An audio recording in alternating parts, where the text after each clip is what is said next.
Yeah, sorry about that. Finally, it's a pleasure for me to introduce to you another former Attorney General, a great friend to Senator McCain and many folks around the state of Ohio, Attorney General Betty Montgomery.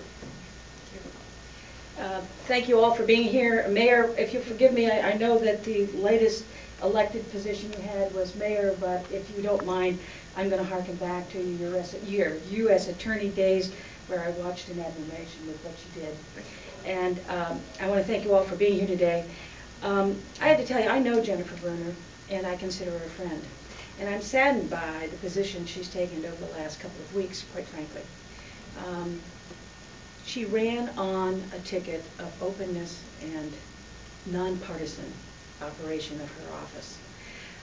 We know that underlying all of the statutes with regard to the election is the necessity for openness and fairness and a lack of fraud. We know that the statutes have been drafted that includes the ability to have poll workers or poll observers for one reason, to make certain that the election is fair, is open, and that the law is followed.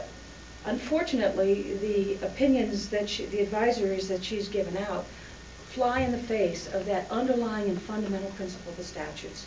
It flies in the face of her underlying and fundamental argument when she ran for Secretary of State, which is to keep these elections fair and open. And at the end of the day, what you heard from Attorney General Petro and certainly from Mayor Giuliani is that this is a very important election for the nation. And Ohio, and what we do in Ohio, and the way we conduct our elections in Ohio will reflect on this country and on this election.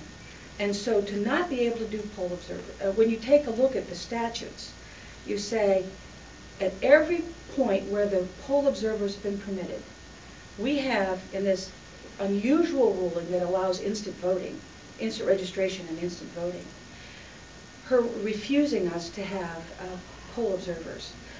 That clearly is the functional equivalent of coming to the election board or your polling place on the day of the election and voting. That place where the votes are being cast today is the functional equivalent of every one of those other articulated places where poll observers have been permitted. And it's going to be our position, it is our position, and quite frankly I'm saddened that it's not Jennifer's position, that Ohio deserves, the country deserves, openness and fairness, and we only want to hold her to her campaign promises and frankly to the statutory responsibility that she has. Thank you.